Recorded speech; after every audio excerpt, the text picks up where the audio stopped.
उनका धैर्य भी टूटने लगा कि शायद श्री राम अब मेरी सुध नहीं लेंगे, मुझे लेने नहीं आएंगे। तभी हनुमान जी महाराज का आगमन होता है। हनुमान जी को देख करके भी सीता माँ को ये लगता है कि शायद ये रावण का भेजा हुआ ही कोई दूत है या कोई स्वांग बनाकर मेरे पास आया हुआ है। और तभी हनुमान जी ने कहा कि राम दूत मैं मातु जान की, सत्य शपथ करुणा निधान की। हे माँ, मुझे श्री राम ने आपका पता लगाने के लिए भेजा है। और जब हनुमान जी ने श्री राम को जाकर के बतलाया, तब श्री राम वानर सेना सहित वापस आते हैं और लंका के ईंट से ईंट बजा करके माँ सीता को ससम्मान लिवाकर ले ही जाते हैं। ठीक ऐसा ही हमारा जीवन होता है। कभी कभी हमको ऐसा लगता है कि अब सब कुछ समाप्त हो गया, सब कुछ खत्म हो गया, लेकिन तभी असली खेल प्रारंभ होने वाला होता है। देखा जाए तो हम इसी बात की सार्थकता को लेकर के ये वीडियो आपके समक्ष लेकर के आए हैं। सितंबर का ये महीना प्रारंभ हो गया है। इस महीने में 7 ऐसे मोहरे हमको प्राप्त हो रहे हैं जो ये दावा करते हैं कि ये सितंबर का महीना ही एक बड़े परिवर्तन से हमको जोड़ने जा रहा है, जो बड़े मुकाम तक हमको पहुंचा ही जाएगा। क्या है, कैसे है, इसको जानने के लिए हमने 4 ग्रह, जो 4 मोहरे हैं, यहाँ आपके समक्ष हमने इस चार्ट में लिखा हुआ है।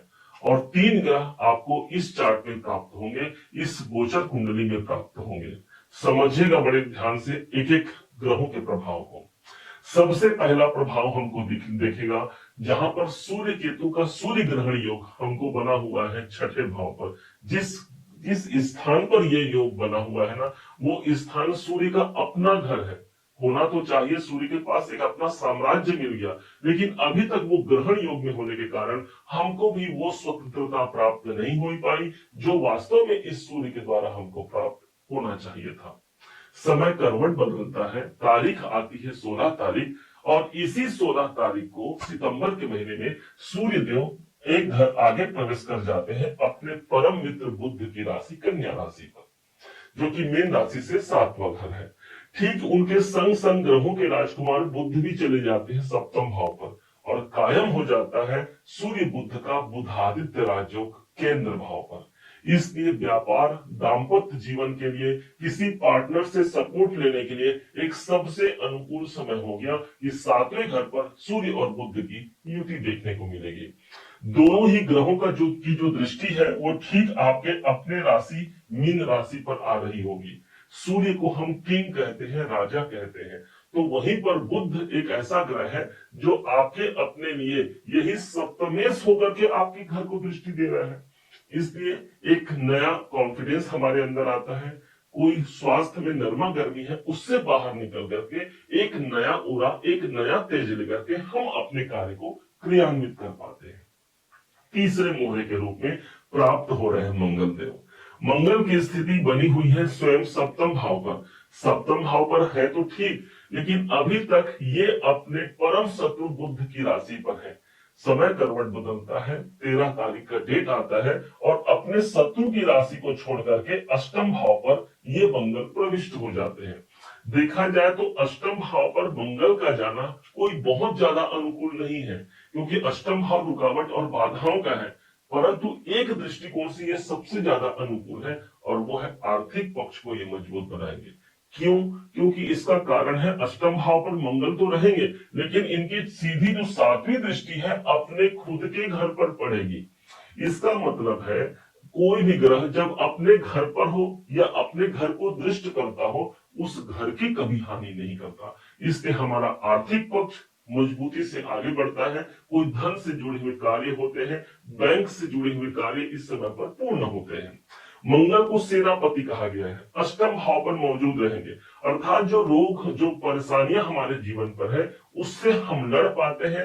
मंगल को शत्रुहंता कहा गया है, अर्थात शत्रुओं से मुक्त होते हुए यही मंगल 8वें भाव पर भी होते हुए एक सबसे सुंदर योग बनाएंगे कि इनकी जो 4थी दृष्टि है वो कहीं और नहीं, इनकम के भाव पर पड़ रही है, अर्थात अचानक से कोई लाभकारी सिचुएशन हमको प्राप्त इस मंगल के द्वारा होने जा रहा है। अब समझते हैं शुक्राचार्य को, 4थे मोहरे। शुक्राचार्य की स्थिति 5वें भाव पर बनी हुई है।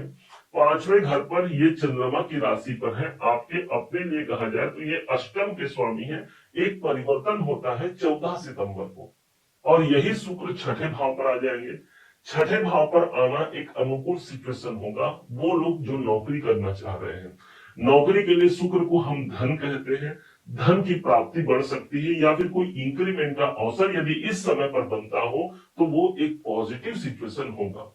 ज्योतिष में कहा गया है, जब भी छठे, आठवें और 12वें का स्वामी एक दूसरे छठे, 12वें और 8वें भाव पर ही हो, इसे शुभ संयोग कहा गया है। अर्थात रुकावट से हमको मुक्ति मिलती है और एक नए आयाम से हम जुड़ पाते हैं। अब जो 3 ग्रह बचे हुए हैं उस पर ध्यान दीजिएगा, जो आपको इस चार्ट में मिलेंगे। सबसे पहले ग्रह को लेते हैं जो मीन राशि के अपने राशि पर ही कुंडली मार के बैठे हैं, और वो है शनिदेव। शनि की 7.5 भी हमको चल रही है। अब शनि इस समय पर वक्री भी चल रहे हैं। 13 जुलाई से लेकर के जुलाई, अगस्त, सितंबर, अक्टूबर और नवंबर 5 महीने तक ये वक्री रहेंगे, जिसमें से देखा जाए तो ये बीच का महीना 2 तो निकल गया, 2 बचे हैं, ये बीच का महीना है। तो शनि को कहा जाता है जब ये वक्री अवस्था पर होते हैं तो पुनर्मूल्यांकन करते हैं और उसके अनुसार रिजल्ट देते हैं। तो शनिदेव आपको जो पुनर्मूल्यांकन करना था आपने कर लिया, अब तो रिजल्ट प्रदान कीजिए। और इस दृष्टिकोण से यदि समझा जाए तो मीन राशि को वास्तविक कैरियर का प्रमाण शनिदेव के माध्यम से मिलने जा रहा है। जहां पर हाँ, शनिदेव के लिए एक चीज कहा गया है कि शनिदेव विलंब कराते हैं, धैर्य की मांग करते हैं। यदि हमारे अंदर धैर्य है तो निश्चय मानिए शनिदेव जिस स्थान पर होते हैं उस स्थान की कभी हानि नहीं होने देते। अर्थात मीन राशि अपने जीवन में किसी भी प्रकार की हानि को प्राप्त नहीं करेगा, बल्कि सहने सहने ही सही अपने कैरियर के लक्ष्य तक पहुंच ही जाएगा, और वही शनिदेव का यह प्रमाण है। अगले ग्रह के रूप में हम लेते हैं देव गुरु बृहस्पति को, जो हमारे छठे मोहरे के रूप में काम करेंगे। देव गुरु बृहस्पति मीन राशि के अपने ही राशि के स्वामी हैं, और इस समय पर ये पुनर्वसु नक्षत्र पर अगस्त में प्रवेश कर भी चुके हैं। अर्थात जो पॉजिटिव रिजल्ट दिखना है वो हमको सितंबर में ही दिखना है। अब चतुर्थ भाव पर है, इनकी दृष्टि पड़ रही है कैरियर के घर पर, अर्थात कर्म क्षेत्र पर एक सही हमको वो डायरेक्शन मिल पाएगा जहां हमको बढ़ना है। स्वयं दशमेश भी बनते हैं और अपने ही घर को दृष्टि दे रहे हैं, इसलिए कैरियर, कर्म क्षेत्र कहीं से भी अशांत नहीं है। आप अपना कॉन्फिडेंस कमजोर मत कीजिएगा, अपना धैर्य खोइएगा मत। गुरु का प्रभाव दशम भाव पर आना एक शुभ प्रभाव होता है, एक अनुकूल प्रभाव होता है। ऊपर से गुरु की दृष्टि जो पड़ रही है वो 12वें घर पर भी पड़ रही है। अर्थात कोई स्थान परिवर्तन इस समय पर चाहते हैं अपने नौकरी में, अपने स्थान में, तो वो परिवर्तनकारी योग भी इस गुरु के पास मौजूद है। अगले और अंतिम हमारे मोहरे बनते हैं कोई और नहीं, छाया ग्रह राहु देव। राहु की स्थिति आपके अपने मीन राशि के 12वें घर पर राहु देव चल रहे हैं। ये स्थान ऐसा है जहां पर हर 18 महीने में शनिदेव एक एक गोचर को क्रॉस करते हैं, और जब 18 साल का समय व्यतीत हो जाता है तब राहुदेव शनि के घर पर आते हैं, जो इनका स्वयं का साम्राज्य माना गया है। 12वां घर वो स्थान है जहां पर राहु आकर के 2 तारीख को अब ये मृत अवस्था से बाहर भी आ गए हैं। मतलब जो राहु का जो प्रभाव है वो सबसे ज्यादा मजबूती से मिलेगा, और वो होगा कोई विदेश से जुड़ा हुआ कार्य करना, बड़े इन्वेस्टमेंट की आप तैयारी कर दीजिए, हम कहते हैं आपको, क्योंकि इनका प्रभाव सितंबर से लेकर के दिसंबर 2026 तक रहने वाला है।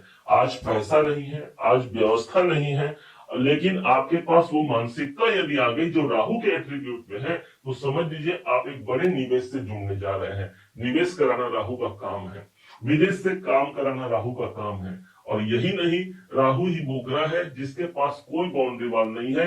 राहु को सिर्फ और सिर्फ एक ही चीज नजर आती है, और वो है कि कैसे मुझे अमृत को प्राप्त करना है। और वही मानसिकता मुझे मिलेगी कि मैं अपने जीवन में बदलाव चाहता हूं। 12वां घर बदलाव का है। अब राहु यहाँ पर आकर के अब वो बेड़ियां राहु के पास नहीं रही, जिस बेड़ियों में वो हमको बांध करके जमाना रख पाए। अब वो 12वां घर है, बदलाव की मांग होगी, बदलाव की डिमांड होगी, और यही बदलाव इस राहु के पास मौजूद है, और वो मीन राशि के 12वें घर पर स्थित है। इस वीडियो को अब हम यहीं विराम देते हैं। उम्मीद है आप सबने इसे समझा, आप सबने इसे जाना है। यदि आपने इसे समझा है, जाना है, मेरे समझाने का प्रयास यदि आपको सार्थक लगा हो, मेरे समझाने का तरीका यदि आपको सार्थक लगा हो तो हर बार की भांति इस बार भी अपना प्यार भरा लाइक और कमेंट करना कभी मत भूलिएगा। और हाँ, यदि अभी तक आपने चैनल को सब्सक्राइब नहीं किया है, सब्सक्राइब जरूर कीजिएगा। पुनः एक बार फिर आप सभी का दिवस बहुत मंगलमय हो, इन्हीं शुभकामनाओं के साथ। जय श्री राम।